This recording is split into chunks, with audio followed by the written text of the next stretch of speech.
अस्सलाम वालेकुम मोअज़्ज़ज़ ख़वातीन व हज़रात, प्रोग्राम राइट एंगल के साथ आपकी खिदमत में हाजिर मैं हूं अली मुमताज़। आज के प्रोग्राम में एक दफ़ा फिर जो सियासी सूरत हाल है, जो सियासी पारा है, वो 3.5 माह से 4 माह से उसी तरह से चल रहा है, कम होने का नाम नहीं ले रहा है। पाकिस्तान तहरीक इंसाफ की तरफ से भी हमें बयानात सुनने को मिलते हैं। दिन का आगाज़ होता है बयानात से, प्रेस कॉन्फ्रेंसेस से, स्टेटमेंट से, इसी तरह PMLN की तरफ से, इत्तेहादियों की तरफ से। हुकूमत पंजाब में PTI और काफली की है, विफाक में PMLN और इत्तेहादियों की है, सिंध में हम जानते हैं पीपल्स पार्टी है, KVK में भी पाकिस्तान तहरीक इंसाफ और बलूचिस्तान में बलूचिस्तान अवामी पार्टी। अब आने वाले दिनों में जब हम देख रहे हैं कि मईशत यकीनन सहारा मांगती है, मईशत तवज्जो मांग रही है, मईशत को लेकर बहुत से सवालात उठते हैं। हमारे मुआशी मामलात को लेकर कोई भी हुकूमत आती है तो वो यही हमेशा कहती है कि हमसे पहले जो हुकूमत में थे ये सब उनका किया धरा है। जब 2018 में PTI की हुकूमत कायम हुई तब हमने यही सुनना शुरू किया और सुनते चले गए और सुनते सुनते 2022 आ गया। 2022 में जब हुकूमत की तब्दीली हुई, PMLN और इत्तेहादियों की हुकूमत कायम हुई तो उनकी तरफ से भी यही बात कही जाने लगी कि जी हमसे पहले जो थे उन्होंने सब तबाह कर दिया और यही तबाही की वजह भी हैं और जिम्मेदारी सब उन पर लागू होती है।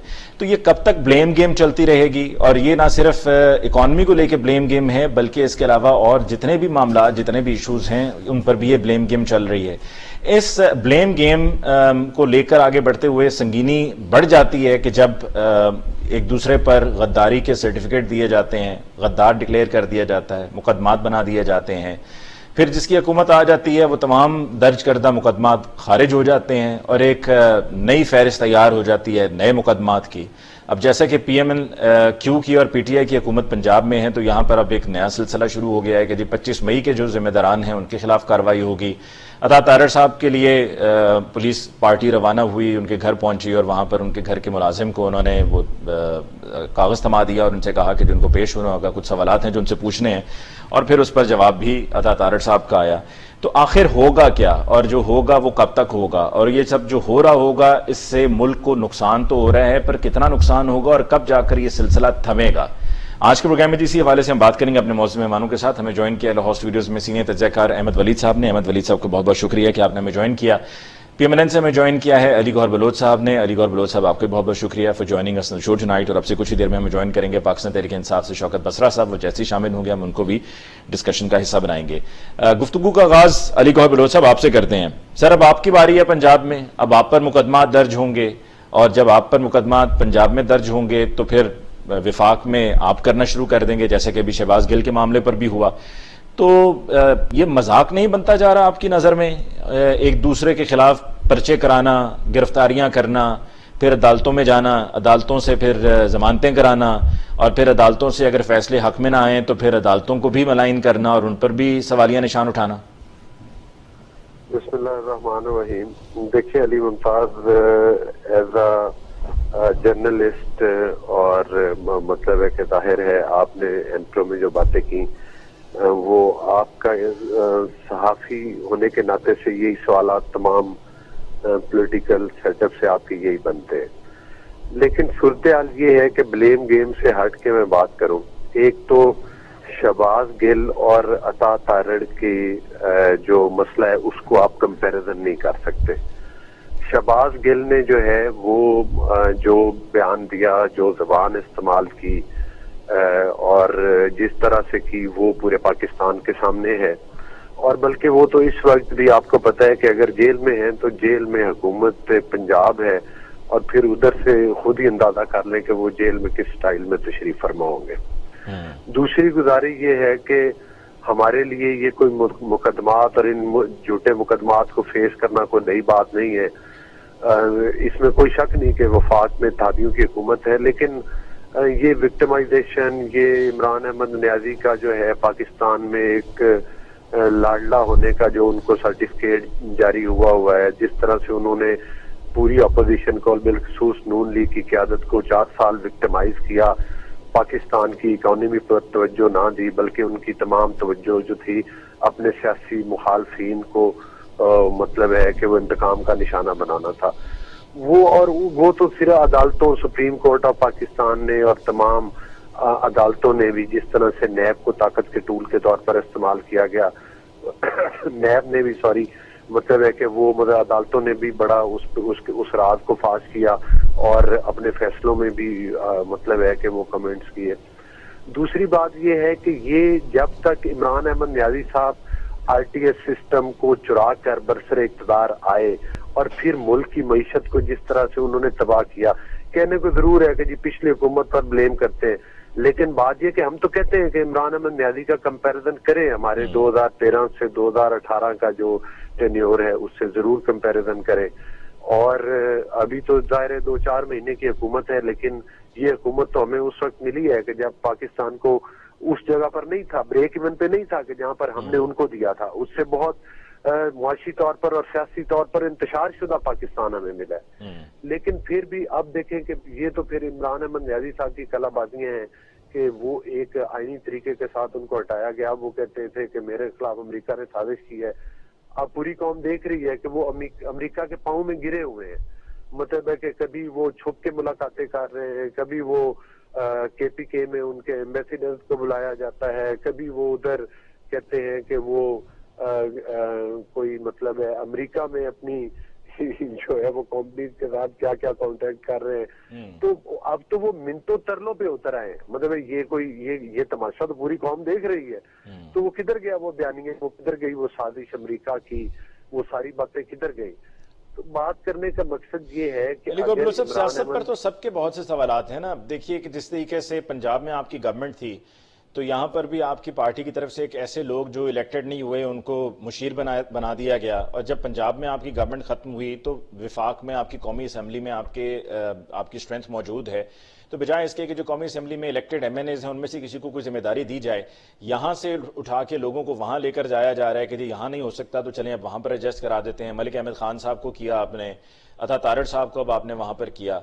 तो एक दूसरे की सियासत क्या है वो भी सबको पता है और सब खुलकर चीजें सामने हैं, कोई ढकी छुपी बात नहीं है। देखिए बात यह है कि जो जहां तक आपकी बात है कि मोस्टली तो जो बंदे हैं वो मोर देन 95% लोग जो हैं वो इलेक्टेड लोग ही हैं। और वही मतलब है जो आपको पता है कि वो काबीना में शामिल हैं और वही मतलब है कि लोग हैं जो कि मतलब मशीर और वजीर हैं और बाकी भी जितने पार्लिमानी ओहदे हैं वो उन्हीं के पास है। लेकिन सूरत-ए-हाल ये है कि चंद वो लोग जो कि यकीनी तौर पर पार्टी के साथ, मलिक अहमद साहब जो हैं वो एमपी हैं, जाहिर है कि वो अगर पंजाब में हम अपोजिशन में बैठे हैं तो मरकज में हमें उनकी जरूरत है कि हम उनकी स्किल से, हम उनके जो तजर्बा है उससे वो फायदा उठाएं। और दूसरी बात ये है कि जहां तक अता तारड़ साहब है, जाहिर है वो हमारी पार्टी की रूए रवां है। उनको विक्टिमाइज करने के लिए अगर ये समझते हैं कि पंजाब हुकूमत आपकी पार्टी के रूए रवां, अता तारड़ साहब रूए रवां कब से हो गए? नहीं अता तारड़ साहब बिल्कुल देखें, उन्होंने जितनी मुश्किलात को फेस किया है वो थ्रू आउट पार्टी के लिए पार्टी लीडरशिप के साथ खड़े रहे हैं। उनको उस वक्त भी इंतकामी कार्रवाइयों का निशाना बनाया जाता रहा है, मुकदमात को फेस करते रहे। तो अब भी अगर वो मुकदमात को फेस करेंगे तो वो उन चैलेंजेस को हम कबूल करने के लिए तैयार हैं। हम इनसे कोई डर के भागने वाले तो नहीं है। हम अदालतों में भी जाएंगे, हम इनको फेस भी करेंगे, लेकिन इनका फाशिज्म ये अगर समझते कि इन चीजों से झुका लें और ये कहें कि ये कंपैरिजन करके जो मुल्क दुश्मनी का सबूत शहबाज गिल ने दिया है, जिस तरह से उन्होंने फौज के अंदर फौज के बारे में जो बयानात दिए, हाँ एस्टेब्लिशमेंट पर तनकीद करना या किसी चीज पर बात करना वो एक अलग बात है, वो हमने भी की है। बाकी अली गौर साहब आपने मुल्क दुश्मनी की बात की, मैं यहीं से बात को आगे बढ़ाते हुए आपकी तरफ दोबारा फिर आऊंगा, फिर आप बात मजीद इसको आगे बढ़ाइएगा। अहमद वली साहब, ये मुल्क दुश्मनी, गद्दारी, जावेद हाशमी साहब का हमें याद है, आपको भी बड़ी अच्छी तरह से याद है कि उन पर भी कुछ ऐसा ही पर्चा बना। फिर उसके बाद भी हमने देखा कि जब मुझे याद है कि एजेके की कैंपेन थी इलेक्शंस की, और वहां पर जब बिलावल साहब भी जाते रहे, उस वक्त पीटीआई और पीपल्स पार्टी अलग-अलग थी, तो वहां पर जाकर ये नारा लगाया जाता रहा और ये पीएमएलएन पर नारा लगता था, नवाज शरीफ साहब पे लगता था कि मोदी का जो यार है गद्दार है, गद्दार है। तो ये गद्दारी के सर्टिफिकेट्स इसी तरह से बांटते रहेंगे हम मुल्क के लिए? क्या कोई ऐसी बात नहीं कर सकते, कोई ऐसा काम नहीं कर सकते जिससे हम सबको फख्र हो, हम मुल्क की बदनामी ही करते रहेंगे? इंटरनेशनली सब बैठे मजाक हंस रहे होंगे कि ये पाकिस्तान में चल क्या रहा है, जिसको दिल करता है जब दिल करता है गद्दार बना दिया जाता है। देखिए, ये गद्दारी के सर्टिफिकेट्स जो हैं वो जो भी बांटते रहे हैं उनको मेरा ख्याल है कि गौर करना चाहिए इन चीज़ों के ऊपर कि पाकिस्तान के सारे लोग, अगर आपको किसी को पसंद है नहीं है, इमरान खान अगर कहें कि ये सारे गद्दार हैं, ये भारत के एजेंट्स हैं, अगर बिलावल ये कहें कि नवाज शरीफ मोदी का जो यार है गद्दार है, या वहाँ से नून लीग जो है वो किसी को गद्दार कहे, मेरा नहीं ख्याल कि ये जो मामला है इतना इस तरह से आगे जाना चाहिए। और बात करना बिल्कुल हर एक का हक है, और एक लिमिट में रह के बात करना जो है वो सब जो रिस्पॉन्सिबल सिटीजन्स हैं उनको करनी चाहिए। इदारों के ऊपर तनकीद जो है, अगर सियासत में मुदाखलत हो रही है या इस तरह की चीजें हो रही तो मुदाखलत के ऊपर तनकीद कर सकते हैं आप, लेकिन ऑब्वियसली कोई ऐसे कोई टारगेट नहीं कर सकते किसी को। ठीक है, अगर जो शहबाज गिल साहब के खिलाफ केस बना है वो उसको प्रूव करेंगे कि भाई इसमें हमने कोई इदारों को उकसाने की, यानी कि जो जूनियर ऑफिसर्स हैं उनको मैंने उकसाने की बात नहीं की। वो कहते हैं कि मैंने फौज का नाम नहीं लिया या मैंने दूसरे अफसरान जो ब्यूरोक्रेसी है उनका नाम लिया है। हाँ, अगर कोई गलती से बात हो गई है और अगर वो ये कहें कि हाँ मुझसे ये गलती हो गई है तो उसकी माफी मिल जानी चाहिए, ये भी है कि, लेकिन ये नहीं है कि आप कहें कि नहीं अब तो आपको हम छोड़ेंगे नहीं। हाँ, बात ये है कि इससे आगे कैसे जाना है। ऑब्वियसली सारी पार्टीज को ये तय करना है कि हमने गद्दारी के सर्टिफिकेट्स जो हैं वो नहीं बांटने, और मुल्क की तरक्की जो अवाम चाहते हैं, जिन्होंने आपको चुना है, पार्लियामेंट में भेजा है, वो ये चाहते हैं कि आप उनके लिए लेजिस्लेशन करें, कानून साजी करें। उनको तालीम की जरूरत है, उनको सेहत की जरूरत है, उनकी तरक्की की जरूरत है, उनको नौकरियों की जरूरत है। बच्चों को आप देखें, यंग लोग पाकिस्तान में इस वक्त पाकिस्तान से कितने मतलब वो मायूस हैं, वो समझते हैं कि ये सियासतदान और ये सारा सिस्टम जो है उनकी सपोर्ट नहीं कर रहा, और आए दिन कोई ना कोई क्राइसिस होता है, और सियासी क्राइसिस जो है, अदम इस्तेहकाम जो है वो रुकने का नाम नहीं ले रहा। आप गौर करें कि पाकिस्तान दहशतगर्दी की जंग से जब से निकला है, और उस वक्त ना कोई इन्वेस्टमेंट थी, ना कोई तैयार था, कोई बिजली के कारखाने लगाने के लिए तैयार नहीं था, कोई इन्वेस्टर पाकिस्तान आने के लिए तैयार नहीं था, कोई टूरिस्ट पाकिस्तान आने के लिए तैयार नहीं था। जब हम उससे निकल रहे थे तो उसके बाद हमने सियासी जो अदम इस्तेहकाम है उसको पैदा कर दिया। यानी आप देखें 2008 से लेके अब तक कोई भी हुकूमत आई है तो वो प्राइम मिनिस्टर जो है वो अपनी मुद्दत पूरी नहीं कर सके। बड़े अफसोस का मकाम है कि इन चीजों से हम कब निकलेंगे, और पार्टीज जो हैं वो एक दूसरे के खिलाफ खड़ी हो जाती हैं कि इसको निकालें। यानी अगर नवाज शरीफ हुकूमत चल रही है तो इमरान खान खड़े हो जाते हैं कि इनको यहां से निकालें, नाअहल करें। अगर इमरान खान है तो फिर नून लीग शुरू हो जाएगी या दूसरी पार्टियां शुरू हो जाएंगी। ये चीजों से अवाम बिल्कुल बदजन हो चुके हैं। अवाम ये समझते हैं कि ये सिलसिला लामुतनाही लग रहा है उनको कि पाकिस्तान में अगर सियासी इस्तेहकाम आएगा तो तभी कोई मुआशी तरक्की सामने आएगी। दुनिया भर देखें आप, बांग्लादेश देखें, बाकी मुल्क देखें, वो तरक्की की तरफ जा रहे हैं। आईटी के ऊपर बहुत ज्यादा तरक्की हो रही है, आईटी की यूनिवर्सिटीज बन रही हैं।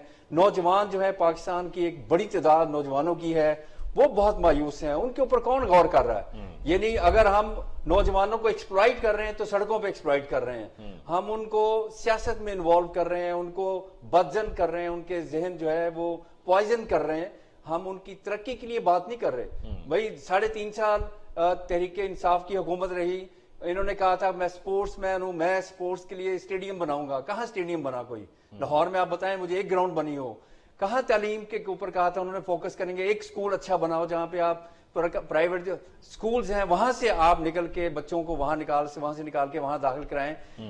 तो ये काम जो है किसने करने? जितना भी टाइम मिलता है आपको एक फोकस करके, जैसे भी है इमरान खान साहब की हुकूमत थी, उनको 5 साल पूरे करने चाहिए थे।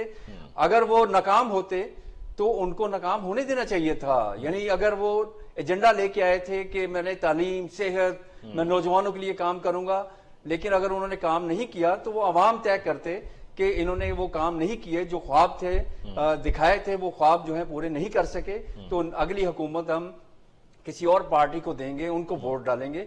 तो ये सिस्टम चलता रहना चाहिए, इसको बार बार रोकेंगे तो अदम इस्तेहकाम जो है वो चलता रहेगा, और ये इसके मजीद पाकिस्तान जो है इसका मुतामिल नहीं है। आपने देख लिया बिल्कुल एज पे खड़े इस टाइम पे हम, और ये एज जो है इसके ऊपर कौन लेके आया?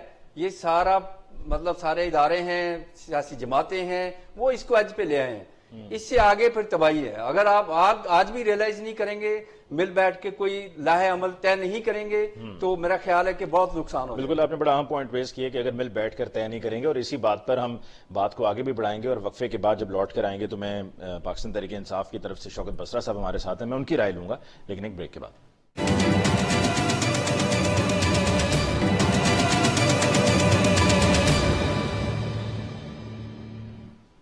Welcome back after break. जी, डिस्कशन को आगे बढ़ाते हैं। शौकत बसरा साहब, वक्फे पे जाते हुए आपने अहमद वलीद साहब को सुना और उनकी तरफ से यही था कि इन तमाम तर मसाइल को हल करने के लिए मिल बैठकर बात करनी चाहिए, और आपकी पार्टी इस पर राजी नहीं होती है। आपकी पार्टी ने तो ये तय कर लिया है कि हमने जो इनसे कहना है वो हम कहते रहेंगे, इनसे हाथ नहीं मिलाएंगे या इनके साथ एक मेज पर आकर बैठकर मुल्की मसाइल पर बात नहीं करेंगे। अली मुमताज, पहली बात तो ये है कि पाकिस्तान का वाहिद एक ही हाल है तमाम मसाइल का। आज 70 साल हो गए हैं, हम वहीं पे खड़े हैं। बल्कि मेरी कदना सी राय है, मैं सियासत का अदना तालिब इल्म हूँ, कि बजाय इसके कि हमारे इदारे जो हैं वो आगे बढ़ते या पाकिस्तान आगे बढ़ता, बदकिस्मती से हम इदारे भी तमाम तनज़ली का शिकार हैं। पाकिस्तान दिन ब दिन डूब रहा है। एक ही हल है, अगर आपने पाकिस्तान को बचाना है, पाकिस्तान को आगे लेके जाना है, आपने पाकिस्तान की आवाम की फलाह करनी है, तो हमें बाई बुक जाना पड़ेगा। हमें तमाम लोगों को, तमाम इदारों को जो आईने पाकिस्तान ने हदूद मुक़य्यद की हैं उसके मुताबिक आगे बढ़ना पड़ेगा। दूसरी बात, मैं आपको गुजारिश करूं कि पाकिस्तान के अंदर तो एक लिखा हुआ आइन मौजूद है, तो इसलिए मैं वलीद साहब की बात से 100% इत्तेफाक करता हूं इस हद तक कि डायलॉग जो है वो अल्टीमेट हल है तमाम मसाइल का। आप जंगें लड़ते रहें, आप जो मर्जी कर लें, एंड ऑफ द डे आपको टेबल पे बैठना पड़ता है। इमरान खान सबसे बड़े एडवोकेट हैं इस बात के। जो कुछ अफगानिस्तान हुआ, इमरान नहीं, लेकिन वो तो ये कहते हैं हम दहशतगर्दों को माफ कर सकते हैं, हम उनके साथ बात कर सकते हैं, पर इनके साथ नहीं कर सकते हैं। ये खान साहब ने कई मरतबा ये बात बोली है। अली मुमताज, मैं पहले बात मुकम्मल कर लूं जी। डे वन से इमरान खान का ये मौकफ है कि 100 साल अब जंग लड़ ले, कोई हल नहीं है इसका। जो आपका अफगानिस्तान के अंदर हुआ, इमरान खान डे वन से स्टैंड ले। आज भी हम ये समझते हैं, हम इनके साथ बैठने को तैयार हैं, डायलॉग करने को तैयार हैं। किसके लिए? अगर हम सब लोग पॉलिटिक्स कर रहे हैं या सियासत कर रहे हैं, तो हम पाकिस्तान के लिए कर रहे हैं, पाकिस्तान की आवाम के लिए कर रहे हैं, उसके लिए तैयार हैं। लेकिन आप मुझे एक बात बताइए कि अभी जो बात मैं सुन रहा था, तो ये 2-3 दिन से जो टॉपिक चल रहा है, डॉक्टर शहबाज गिल साहब, में सिर्फ 1 मिनट, मैं कल उनकी डेट पे भी अदालत में मौजूद था। पहली बात मैं एक गुजारिश करना चाहता हूं, अफवाज पाकिस्तान हमारी दुनिया की बेहतरीन फौज है, हमें फख्र है अपनी अफवाज पे। पाकिस्तान के अंदर इस वक्त 2 फोर्सेज अली मुमताज, अफवाज पाकिस्तान और तहरीक इंसाफ वाहिद फेडरेशन की जमात है जो पाकिस्तान को इकट्ठे रख सकते हैं। हमें अपने शहीदों पे फख्र है, हमें अपनी माओ पे फख्र है जिन्होंने शहीद पैदा की, और इस धरती माँ पे जिन्होंने अपनी जानें कुर्बान की। और अगर आज पाकिस्तान कायम है, मैं ये बात पे कहना चाहता हूँ, तो उसमें बहुत बड़ा रोल है हमारी फौज पाकिस्तान का।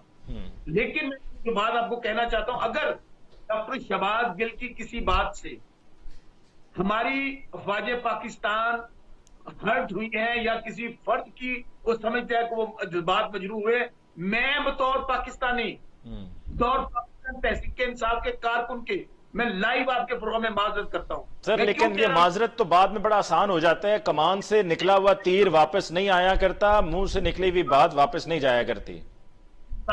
मुझे बात कहने दीजिएगा जी। मैंने सारी गुफ्तगू सुनी है डॉक्टर शहबाज गिल साहब की, और पूरी पाकिस्तान ने सुनी है, दुनिया ने सुनी है। हो सकता है वो जो बात कहना चाह रहे हो उसको वो उस अंदाज में एक्सप्रेस ना कर पाए एक आधी फिक्रे को। मेरी बात जरा गौर से सुनिएगा। यहाँ पर तो आप जरा, अगर डॉक्टर शहबाज गिल साहब का ये जुर्म है कि एक आधा फिक्रा उनके मुंह से कोई लफ्ज ऐसा निकल गया हो जो समझा गया ये नहीं कहना चाहिए था।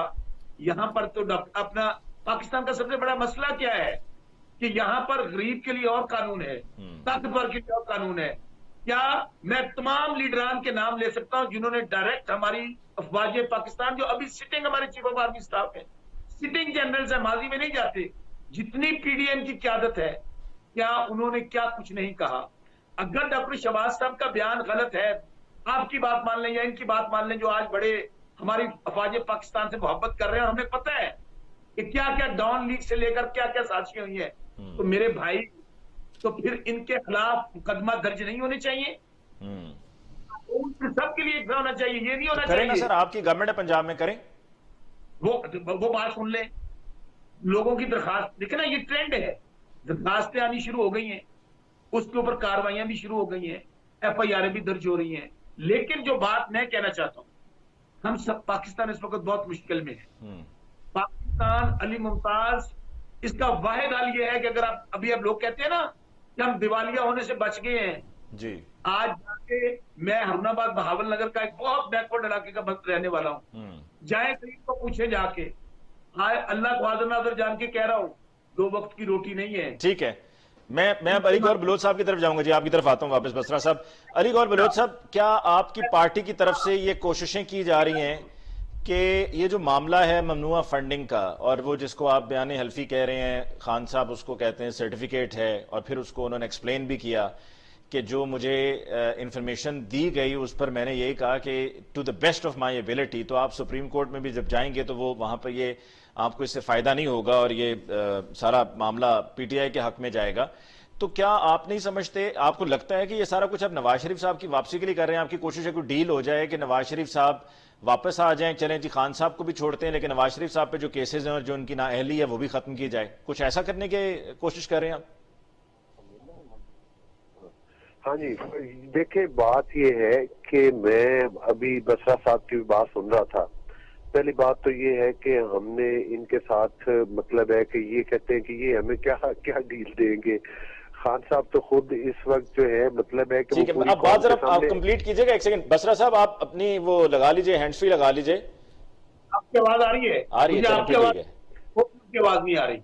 ठीक है जी, अली गौर बलोच साहब जी। देखे गुजारी ये है कि अली मुमताज के खान साहब जो है ना, वो इस वक्त कौम के सामने अभी तो स्टार्ट हुआ है एक्सपोज होना।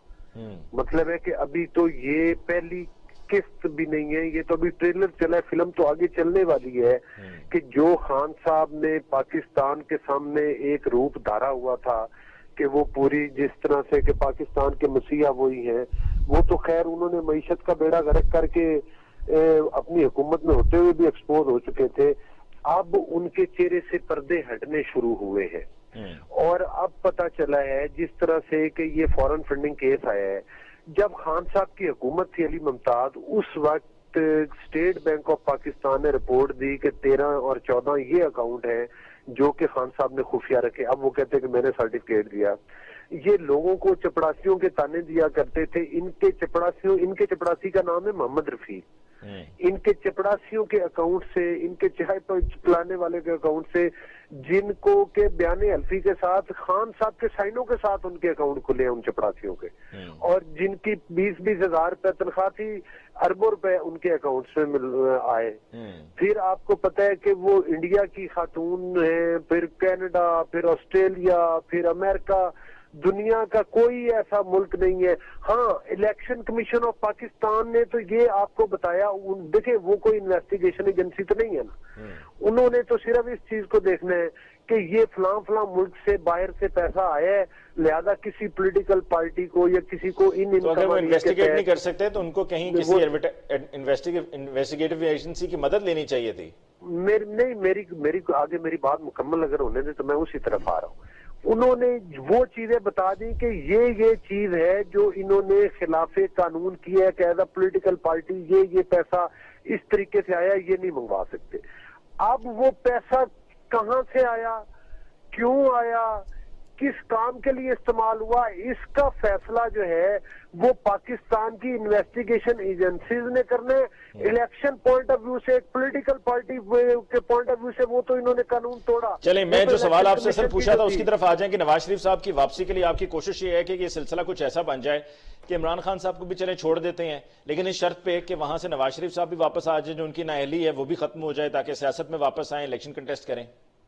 देखिए पहली बात तो ये है कि नवाज शरीफ साहब को किसी ने पाकिस्तान आने से तो रोका कोई तो नहीं। फिर अभी आ जाए ना, तो क्यों नहीं इन पर- आते, देर किस बात तो की? मेरी गुजारिश सुने ना। मैंने तो सुना वो वीजा आ जाएंगे, एप्लीकेशन क्यों भी नहीं रिफ्यूज हो आएंगे? गई है। मियां नवाज शरीफ साहब का मुल्क है, मियां नवाज शरीफ साहब 3 बार वजीर आजम रहे हैं। मियां नवाज शरीफ साहब ने जो है डिक्टेटरों के आगे झुके नहीं है, उन्होंने जेलें काटी हैं। मियां नवाज शरीफ साहब ने अमेरिकन सदर के आगे, उनकी ऑफर्स के आगे डट गए थे और पाकिस्तान को एटमी ताकत बनाया, उनकी ऑफर्स को जूते की नोक के ऊपर रखा। मियां तो नवाज जनाब शरीफ आ क्यों नहीं रहे, वापस गए आएंगे। हुए हैं 2019 लेकिन- के, वापसी क्यों नहीं हो रही है? आ जाए लेकिन वापस। नहीं, वो उनके अपने लोग- सेहत के मसाइल हैं, वो उनके सेहत के मसाइल हैं जिस वजह से नहीं आ रहे। वो इंशाल्लाह जल्द पाकिस्तान नहीं, आएंगे। लेकिन दूसरी बात अच्छा ये चले, है- अहमद वलीद साहब क्या वाकई अली सेहत के मुमताज इश्यूज साहब, हैं? मेरी बात मुकम्मल होने जी, देना। जी, अली गौहर इमरान साहब। अहमद नियाजी साहब अभी म्यूजिक फेस करें, जो इनका फॉरेन फंडिंग केस है, फिर तोशा खाना केस में जहां पर प्यालियां और पिर्चें भी नहीं छोड़ी। मतलब है इतनी भोंडी करप्शन। यार आप एक आफ्टर ऑल एक पार्टी के लीडर है, आप मतलब है कि चले। अच्छा सर, इस पर भी तो फिर वो ये कहते हैं ना कि अगर आप खान साहब के बतौर वजीर आजम तोशाखाना की आप बात कर रहे हैं, तो फिर आप ये भी बताएं कि जब आप 3 मरतबा वजीर आजम रहे, नवाज शरीफ साहब रहे, जब आपकी हुकूमतें थी, तो क्या क्या तोहफे मिलते रहे? फिर इसी तरह से आसिफ अली जरदारी साहब को या उनकी हुकूमत थी यूसुफ रजा गिलानी साहब को क्या मिलता रहा? अली मुमताज, आपने बिल्कुल ठीक बात की है। जब इनकी हुकूमत थी तो इनको बताना चाहिए था ना कि मियां नवाज शरीफ साहब ने क्या क्या लिया और किस तरीकेकार के साथ लिया। जहां तक ये सवाल है कि इन्होंने ये तो चीजें लेकर बाहर से बेच के असेसमेंट भी खुद कर दी, बाद में उधर पैसे जमा करवाते रहे। और दूसरी बात ये प्यालियां और पिर्चे तक भी उठा, मतलब एक ऐसे आप एक लीडर है, आप यार सीनरियां उठा के ले गए, आप प्याली पिर्चे उठा कर ले गए, आपके ये शान शान है। मतलब ये हरकतें अगर आप अपने आप को कोई एथिकली कोई मतलब बिल्कुल सही है। वो आपने अभी आपने ये बात की, आपने ये बात की अभी पिछले दिनों में किसी ने तस्वीर पे भी कहा हुआ था कि खान साहब की बनी गाला से एक तस्वीर थी कि जो पानी की बोतलें पड़ी हैं ये तो सिर्फ पीएम हाउस में आती हैं, यहाँ पर क्या कर रही हैं? अहमद वलीद साहब, नवाज शरीफ साहब क्या वापस खुद आएंगे और उनकी सेहत का ही मामला है, या वहां से वो सुनने में आ रहा है कि उनकी जो वीजा एप्लीकेशन थी, जो पिछले साल उनका वीजा खत्म हुआ था, अप्लाई किया उन्होंने, रिफ्यूज हुआ, फिर अपील में गए, वो अपील भी रिफ्यूज हो गई? मेरा ख्याल है वीजा का इतना इशू नहीं है। वीजा तो उनके बच्चे वहां पे नेशनल हैं और उनकी बेसिस पे वो उनको अपने पास रख सकते हैं। हाँ, पाकिस्तान आना चाहिए उनको, क्योंकि ये टाइम है कि आप वहां से बैठ के सियासत कर रहे हैं और यहाँ आप आए। अगर कुछ शराइत बनवाना चाह रहे हैं या कोई अपना चाहते हैं कि कोई उनको लेवरेज मिल जाए, लग तो यही रहा कि पार्टी जो है वो चाहती है कि किन शराइत पे वो वापस आए और उनकी शराइत मानी जाए। उनके भाई जो है वो प्राइम मिनिस्टर हैं, वो देखें कि क्या हो सकता है, या कोई ऐसा माहौल बने जिसमें वो कहा जाए कि ठीक है, अगर उनके केसेस पे कोई एतराजात हैं या इमरान खान के केसेस पे एतराजात हैं या कोई और मसले हैं, उनको हल करें। लेकिन मेरा नहीं ख्याल कि अभी वो जल्द जो है वो पाकिस्तान आएंगे। अभी उन्होंने उधर ही स्टे करना है। जो ट्रीटमेंट का उनका मसला है, वो ट्रीटमेंट जो है वो कहीं पाकिस्तान आके वापस भी जा सकते हैं, ट्रीटमेंट दोबारा भी कराई जा सकती है। अपॉइंटमेंट का पता नहीं चला अहमद वलीद साहब, ट्रीटमेंट है क्या पता नहीं चला, वो सर्जरी होनी थी, नहीं हुई, क्यों नहीं हुई, कब होगी? देखिए ये बातें हम कोई ज्यादा नहीं कर सकते, क्योंकि किसी भी बीमार शख्स की जो उनकी वाइफ के बारे में भी बहुत सारा इश्यूज चलते रहे। यहाँ पे तहरीक इंसाफ ही खड़ा करती रही इश्यूज के, जी वो तो बीमारी नहीं है, वो तो ऐसे है, उनकी डेथ हो गई। लेकिन मसला ये है कि सेहत का इशू नहीं है कि सेहत जो है हम नहीं इतराज करते उनके ऊपर। हाँ, सियासत अगर करनी है और उन्होंने तय किया है कि मैंने सियासत में रहना है, या अपने भाई को उन्होंने जो दे दिया है कि आप इख्तियार दे दिया है कि आप करें सियासत पाकिस्तान में या मरियम नवाज करें, तो वो एक चीज तय जरूर करें। अगर वो पाकिस्तान आना चाहते हैं तो प्राइम मिनिस्टर हैं उनके भाई, वो कहें कि हाँ वो पाकिस्तान आना चाहते हैं, उनको ले आए यहाँ पर। जो बाकी अदालतें जो हैं, जो केस हैं, उनको सामना करें और यहाँ पर आके। अच्छा, वक्फे पे जाने से पहले ये भी जरा अहमद वलीद साहब बता दें कि क्या -1 फॉर्मूले पे काम हो रहा है? देखिए, -1 पहले भी इस तरह की चीजें जो हैं आपको पता चलती रही हैं कि जी -1 इस पार्टी में होगा, उस पार्टी में होगा। ये किसी का काम नहीं है। सियासत जो है वो हर एक का हक है और वो ये नहीं कि कोई और डिसाइड करेगा कि -1 किसको करना है। ये इस तरह सियासत नहीं होती। दूसरी ये कि इमरान खान साहब ये कहते हैं कि मरोसी सियासत जो है पाकिस्तान में, इसका खात्मा करना है। तो उनकी अपनी पार्टी के अंदर आप देख लें कि किस तरह से टिकटें बांटी जा रही हैं, किस तरह से उनके जो फैमिली के जो उनके लोग हैं, सियासतदान जो हैं, शाह महमूद कुरैशी हो या और लोग हैं, वो किस तरह से सियासत में उनको अपने बच्चों को ला रहे हैं। तो ये देखें, ये भी आप डिसाइड नहीं कर सकते। अगर इमरान खान साहब जो है उनके बच्चे पाकिस्तान आते हैं, अगर उनके बच्चे पाकिस्तान में होते और उनमें से एक बच्चा कहता कि मैंने सियासत में आना है, इमरान खान उनको रोक नहीं सकते थे। तो तो इसका मतलब है कि आप किसी के ऊपर उंगली उठाने से पहले आपने ये भी देखना है कि मरूसी सियासत जो है वो कैसे खत्म होगी। पाकिस्तान में अगर जमहूरियत जो है वो फरोग पाए और बाकायदा खुल के पार्टीज जो हैं उनको चलने दिया जाए, हुकूमतें जो हैं जमहूरी उनको चलने दिया जाए, तो ये खुद ब खुद खात्मा हो जाएगा। दुनिया भर में ऐसे ही है। ठीक, आप देखें कि बुश फैमिली जो है, क्लिंटन फैमिली है, इंग्लैंड में इस तरह की फैमिलीज हैं, कनाडा के जो प्राइम मिनिस्टर हैं उनकी आप फैमिली देखें, वो चलता रहता है, लेकिन आहिस्ता आहिस्ता वो कम होती जाती है। तो पाकिस्तान में भी अगर जमहूरियत जो है वो आगे बढ़े तो ये मरूसी सियासत जो है वो कम हो सकती है। जी, एक ब्रेक लेते हैं और ब्रेक के बाद लौट कर आएंगे। तो आज लाहौर में, हॉकी स्टेडियम लाहौर में जलसा भी हो रहा है पाकिस्तान तहरीक इंसाफ का। तो शौकत बसरा साहब से पूछेंगे, बहुत से लोगों को ये लग रहा है कि खान साहब आज हो सकता है कि बड़ा ऐलान करें, और अगर आज बड़ा ऐलान ना किया तो इशारतन बता देंगे कि वो ऐलान कुछ दिन में हो जाएगा और एक और लॉन्ग मार्च की तरफ हो सकता है कि इमरान खान साहब जाएं और उसकी कॉल दें। इस पर बात होगी एक ब्रेक के बाद।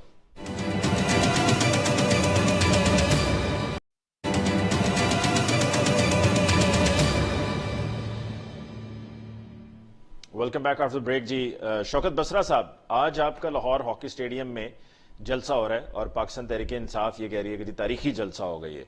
इस तारीखी जलसे में क्या खान साहब अगले एहतजाज की कॉल देने वाले हैं? अली मुमताज, इस सवाल का जवाब देने से पहले वो फॉरेन फंडिंग के हवाले से जो आपने सवाल किया था, माशाल्लाह आप काफी तो बहुत जबरदस्त हैं, आपकी सियासत में भी बहुत गहरी नजर है। बिल्कुल आपने सही सवाल पुट किया था। ये जो फॉरेन फंडिंग केस है, एक्चुअली ये बार्गेनिंग चिप है। इसको वो तलवार लटकाई जा रही है खान साहब पे कि आए हमारे साथ बैठ के मामला तय करें, उनकी भी नहली खत्म हो वरना हम आपको भी नहल करने जा रहे हैं और उसके बाद अब अदालतों में जाएंगे, फिर ये होगा। देखिए, मैं फिर आपको गुजारिश कर रहा हूं, हमें इस तरह मामला आगे नहीं बढ़ेंगे। एक ही वाहिद हल है, अगर पाकिस्तान को मसाइल से निकालना है। आप अभी जो बात कर रहे हैं लाहौर के जलसे की, जी, लाहौर का जलसा बड़ा होगा ये तो आपको कतई दो राय नहीं है अली मुमताज। जहां जलसा किया है, एक जलसा नहीं हुआ। मैंने शहीद जुल्फकार अली भुट्टो के बाद बतौर पॉलिटिकल वर्कर कह रहा हूं कि इस तरह लोग निकले हैं घरों से, जिस दिन खान साहब डायरी लेके जिस दिन के निकले हुए हैं, कि अनबिलीवेबल कि वो उनका पैगाम खान साहब की जो सोच है लोगों के अंदर, आप गांव लेवल पे यकीन मानिए कि लोग जो हैं वो जो पहले 2018 में भी मैंने ये जज्बा नहीं देखा था। तो ये तो कतई दो राय नहीं है कि जलसा कामयाब होगा, लेकिन उसमें हम क्या कहेंगे, आज भी हम उनको कहते हैं कि पाकिस्तान को अगर मिसाइल से निकालना है, पाकिस्तान इस वक्त बहुत शदीद मुश्किलात में है। अवाम का सोचे, जिनकी वजह से हम MNA MPA या वजीर आजम ये बड़े बड़े इदारों में बैठे हुए हैं, अवाम का सोचे। मैं आपको अली मुमताज दिल की बात बता रहा हूं कि लोग बहुत कम हैं। ये छोड़, अब लेकिन ना हमारे खिलाफ जब निकाला गया था लॉन्ग मार्च, क्या कहा गया था, एक नहीं 3 लॉन्ग मार्च, महंगाई लॉन्ग मार्च। आज आप हालत देख लें, खाने पीने की चीजें देख लें, बिजली के बिल। ठीक है, लेकिन क्या खान साहब, अब देखें ना, खान साहब का मुतालबा चीफ इलेक्शन कमिश्नर इस्तीफा दें और जो मेंबरान इलेक्शन कमीशन है वो भी फारिग हों। दूसरी तरफ वो कहते हैं कि कौमी असम्बली को तहलील किया जाए ताकि इलेक्शंस हों। अब अगर ये मुतालबा मंजूर नहीं होता, जो कि होते हुए नजर नहीं आ रहा है, तो इस मुतालबे के नामंजूर होने की रोशनी में क्या खान साहब आज इशारतन या मुकम्मल ऐलान कर सकते हैं कि जी हम एक और लॉन्ग मार्च करने जा रहे हैं और ये लॉन्ग मार्च फाइनल राउंड होगा और ये लॉन्ग मार्च का नतीजा वही होगा कि यानी उनके मुताबिक यही होगा कि जी गवर्नमेंट जो है वो असेंबलियां, कौमी असेंबली तहलील कर दी जाएगी और चीफ इलेक्शन कमिश्नर भी फारिग हो जाएंगे? बात मैं आपको कर रहा हूँ कि एक ही हल है पाकिस्तान को मिसाइल से निकालने का, वो इलेक्शन है, fair and free election. Sir, मेरे सवाल का जवाब दे दीजिए कि क्या खान साहब ये ऐलान करेंगे, लॉन्ग मार्च के लिए तैयारी के लिए कहेंगे? सुन तो ले, इलेक्शन कमीशन को निकालें, असेंबलियां डिसॉल्व करें, फेयर एंड फ्री इलेक्शन कराएं ताकि पाकिस्तान मसाइल से निकल सके। और अगर ना हुआ तो कितना टाइम देंगे आप? आपको तो अल्टीमेटम आपने दिया था ना, 1 महीने का अल्टीमेटम दिया था, उसमें भी काफी दिन गुजर गए। अब जो भी होगी वो आइन के अंदर रहते होगी, जमहूरी असूलों के मुताबिक होगी, कोई धन धौस धांधली नहीं होगी। और इसके लिए हम ये समझते हैं कि जितनी जल्दी इलेक्शन होंगे पाकिस्तान बच सकेगा। और आज खान साहब उसके लिए फिर एक लाया अमल देंगे, उसके लिए हम जद्दोजहद करेंगे। और इंशाल्लाह अगर ये सब लोग समझते हैं कि इमरान खान पॉपुलर नहीं है, अवाम PDM के साथ है, इमरान खान के साथ लोग नहीं है, तो मेरे भाई ठीक है, लाए अमल देंगे खान साहब। अली गौर बलोच साहब, प्रोग्राम खत्म होने में टाइम बड़ा कम रह गया, जरा मुख्तसरन जवाब दीजिएगा। अगर खान साहब की तरफ से एक और लॉन्ग मार्च की कॉल दी जाती है तो इस कॉल से पहले या इस लॉन्ग मार्च से पहले क्या आप नहीं समझते कि मुल्क के वसीतर मफाद में यही होगा कि कौमी असम्बली को तहलील कर दिया जाए, मामला ही हल हो जाए, जाएं इलेक्शंस में लड़ें, मुकाबला करें, जो जीते वो आके 5 साल हुकूमत करे? अली मुमताज, आपके प्रोग्राम का टाइम तो खत्म हो रहा है और उसमें बसरा साहब ने बड़ी बात की। देखिए, आज बसरा साहब ने बड़ी संजीदा लहजे में बातें की, ठीक है, यही होना चाहिए टॉक शो में स्टाइल। मैं बसरा साहब को ऑफर करता हूँ, आज जलसा है, खान साहब को अभी मशवरा दें कि पंजाब की और KPK की असम्बली तोड़ दें। लॉन्ग मार्च तो खैर अगर वो सिर्फ लॉन्ग मार्च करना है तो जरूर शौक पूरा करें और हम उन्हें दावत देंगे कि वो जरूर लॉन्ग मार्च करें। और मैं आपके प्रोग्राम की वसातत से कह रहा हूँ, उनके लॉन्ग मार्च से इलेक्शन नहीं होंगे। अगर वो इलेक्शन के लिए सीरियस है ना तो आज ऐलान करें कि मैं सिंध असम्बली से भी इस्तीफे देता हूँ।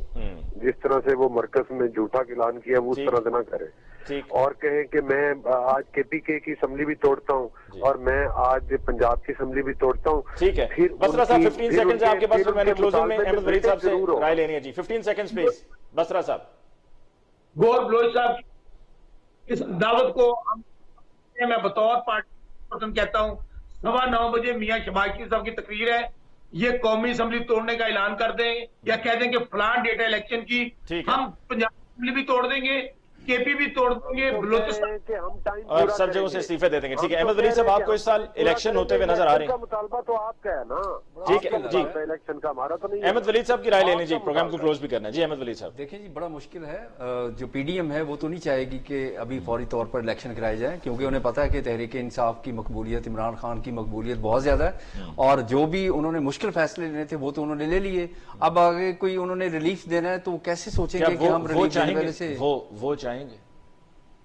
वो भी नहीं चाहेंगे, वो भी नहीं चाहेंगे, वो भी नहीं चाहेंगे कि इस साल इलेक्शंस हो। बसरा साहब, वो भी नहीं चाहेंगे, ये भी नहीं चाहेंगे, तो जब वो भी ना चाहे ये भी ना चाहे तो फिर तुम क्या चाहो और उससे क्या होगा? फैसला वो है जो हम करते हैं बैठ के, चले, लेकिन अल्टीमेट फैसला मेरे रब का है। चले, ठीक है, बहुत बहुत शुक्रिया बसरा साहब आपका। अली गौर बलोच साहब आपको बहुत बहुत शुक्रिया। अहमद वलीद साहब आपको बहुत बहुत शुक्रिया। नाज़रीन, इसके साथ ही आज के प्रोग्राम का वक्त खत्म हुआ चाहता है। मुझे अली मुमताज को दीजिए इजाजत। अल्लाह ने के बाद।